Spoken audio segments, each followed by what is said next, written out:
The TV adverts at the minute are telling us these are unprecedented times, followed by some kind of plea to buy a Mazda or something. And, there's been a lot of stuff going on over the past few months, but as materialists, we know it ought to be possible to explain and understand what's going on in the world. So I've got a few thoughts here that I hope are helpful in that process, identifying the specific challenges we face as workers and revolutionaries at this time, and hopefully some lessons that we can take forward into that campaign, if that sounds like it would be useful. I think for a lot of people, being forced to work through the lockdown in these essential key worker jobs, but especially in the very obviously non-essential jobs like construction or call centres, was a considerable step towards class consciousness, even for workers who already understood their class position, to have to realise, like, wow, apparently I'm completely expendable and the boss doesn't care even if I live or die. It's a brutal thing to have to come to terms with. And witnessing then the vastly safer and more comfortable lockdown experiences of the middle class is just insult to injury. Seeing the coupon clippers tweeting about learning to bake bread with the new free time while you're working the same long hours at Tesco, it's pretty hard to swallow. And lots of the managerial bullshit jobs, of course, were able to continue in safety from home. No such luxury for workers in care homes or food processing plants. For some, the greatest eye-opener was the 1-2 punch of Dominic Cummings' absolute masterclass in one rule for you, another for us, and the government and media's apparent surprise that people weren't just willing to shut up and move on from it immediately.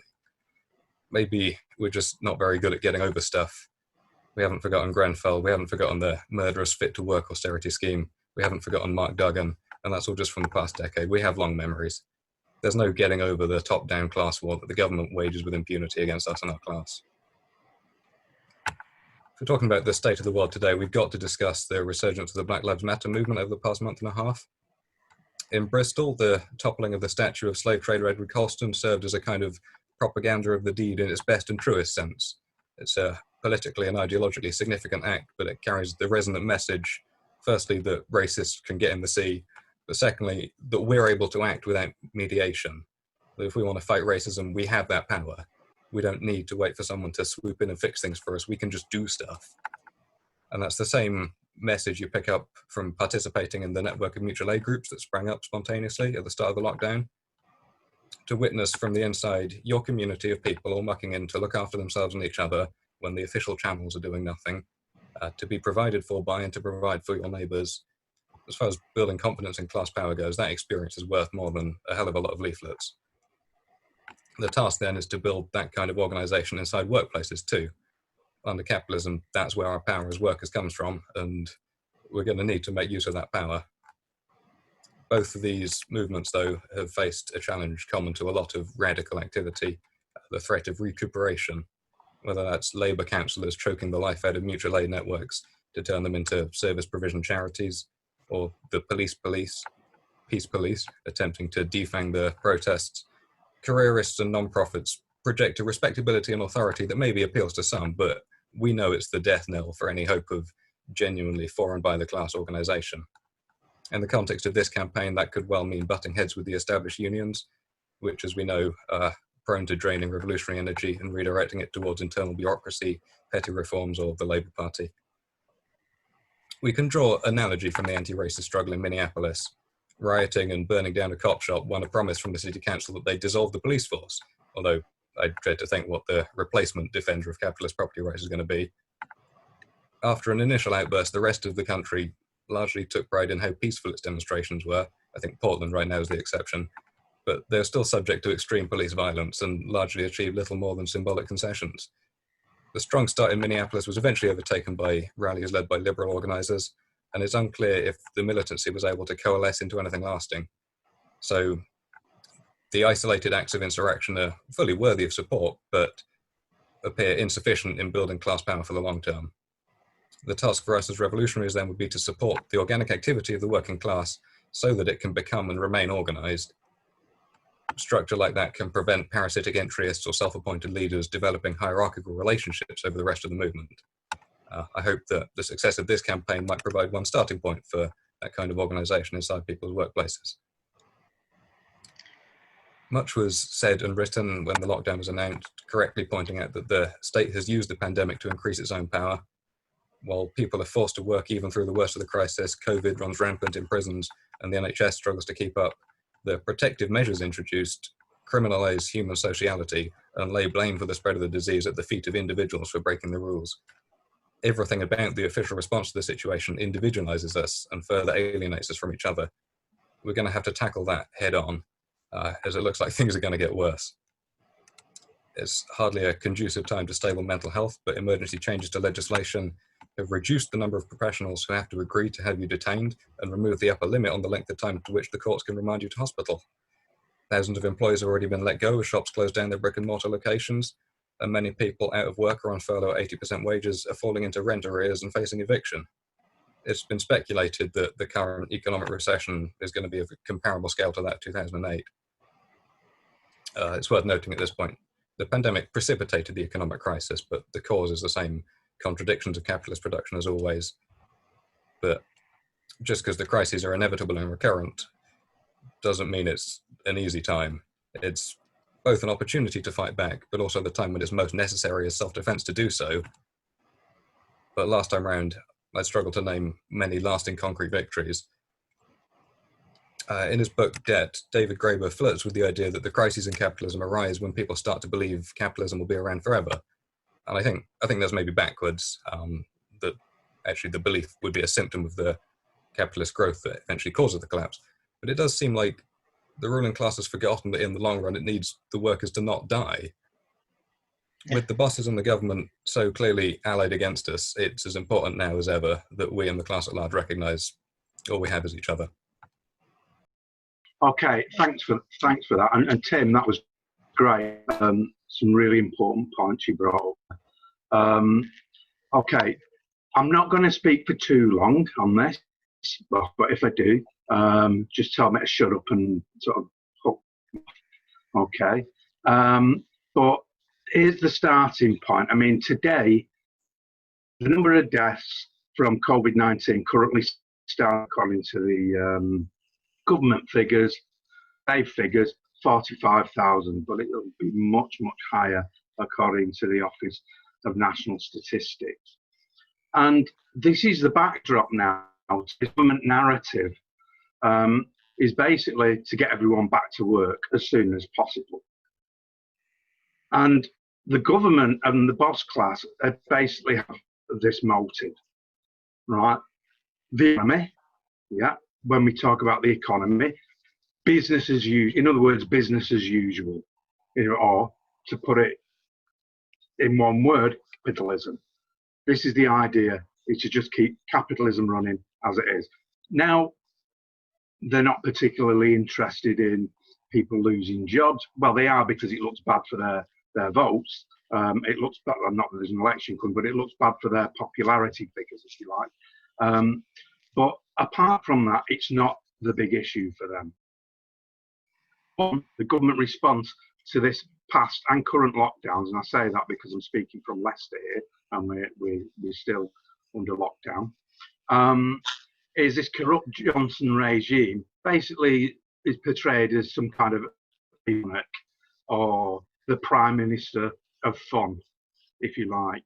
And the response has always been half-assed because they don't want to alienate the people who support them. They use the constant excuse of following the science, but which science is it that they're following? It's the science that they choose, or the science that agrees with whatever they want to do. The reality for many working class people is they need to work. They have to work. They don't have a choice in this matter. Many of workers have worked throughout the pandemic anyway as key workers, health workers, care workers, and so on. And those who are fortunate to be able to work from home, not all workers can afford the luxury, have that luxury of being able to work at home. But as I said before, the boss class really doesn't care about our health and safety as long as they're not going bankrupt. That's the only time they're bothered about it. Okay, there are maybe one or two benevolent exceptions, and maybe some smaller bosses care about their workers, but in the overall scheme of things, as a class, our safety, our health, our lives is completely for capitalists, as long as insofar as it's not bad for profits. The government, and as we said in the announcement, the government has not passed a single law guaranteeing workers' safety, which just demonstrates how disinterested they are in the health of working people. In the future, we can see a list of more sackings, more redundancies, mass unemployment, and also austerity, an increase in austerity, because the excuse is there that, well, we've got to pay for furloughs and so on and so forth. We've got to pay for it somehow. Not we, in terms of the government. They don't mean themselves. The rich, they don't mean themselves. They're talking about usually the poorest people in society, or the least well off. So this is all the background and the reason why the anarchist communist group wanted to launch this campaign. Okay, and there's a number of things that we wanted to do. Is to call out firms that engage in poor health and safety and publicise these kind of things, but also we're interested in doing anything we can that will support workers involved in struggles or fighting for decent health and safety, or not being forced into work in dangerous conditions. As well as that, it's about solidarity as well with workers. Now, this is not always an easy thing to do and to organise. Speaking as someone in Leicester, going back a few years, you know, and it's in the news at the moment, Leicester, because a lot of the virus is spread through people forced to work in the rag trade in Leicester. And then you've got, on the one hand, you've got people like Priti Patel coming out with this culture war shite that oh yeah, people didn't challenge this because it was seen as racist. This is rubbish, right? People on the left in Leicester have been going on about this for years and years. A few years back, I was in the local IWW branch, and we organised rag trade workers. Okay, we didn't have much in the way of success, but you know, we had one success, and it was incredibly hard to do because people are fearful. They don't get a job at one factory. The name is passed down, and they don't get a job at any factory either. It's the word is spread amongst the employers. So it's a real climate of fear there, and it is really difficult to organise any resistance there. But you know, we try. People have tried, and people will continue to try. So even in places where there's not such dodgy employers, you know, it's still difficult to organise workers because people are fearful for the jobs. And with the whole, you know, sackings, redundancies, or ourselves can do your job for you, or you've got have to accept worsening conditions in your workplace, people are going to tend to accept that.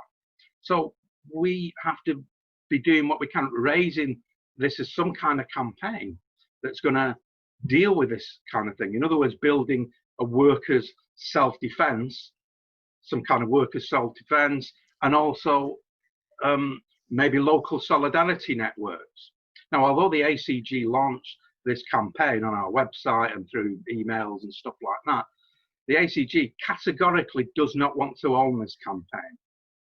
Right? That is the last thing we want. What we want is people to get on board, right, and to take it over, if you like, and start running it themselves. That is the most important thing. And this means involving other groups, involving other organisations, union branches where there's a spirit of resistance, mutual aid groups, some of the more radical mutual aid groups. And so we'd like to see this meeting as a starting point of how exactly we can do this. The important thing is to widen the campaign. So that's all I've got to say on this. It's just, where do we go from here? What can we get out of this meeting? And can we develop this campaign into something bigger and more active with a wider appeal? Okay, thanks. Okay, I'll give a brief. I'm going to be brief anyway. A brief description of Angry Workers. We're a network of activists in West London who support and promote worker struggles there. It's an area where a lot of the industry is about food processing and sandwich production, because a lot of it is supplying Heathrow and also ready-made sandwiches for supermarkets, stuff like that. A lot of the workforce are women, and many of the workforce are from the Indian subcontinent and from Eastern Europe. Many of them are low paid and on 0 hours contracts. There's a lot of bullying, harassment, racism and sexism, as the last speaker referred to. Obviously those things are fostered by the bosses to divide people as well. Angry worker, some people have actually been involved working in the workplaces, so supporting people, encouraging them to organise.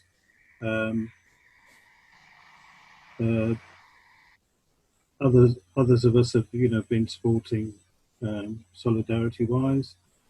Produced a newspaper which is in different languages to promote people reading it. Leaflets, and hold meetings in places such as McDonald's, where people can come and ask for support with problems at work or problems with the landlord. And although that's individual casework, the aim is not just to support individuals, to build up, aim to build solidarity and trust and reputation, if you like. And there is a good book that a couple of the main activists have just produced that people should read. Having told you all that, should say that at the last few months, we've been more or less dormant, not purely down to COVID, but due to some people moving to pastures new. But we're aiming to use this as part of relaunching things.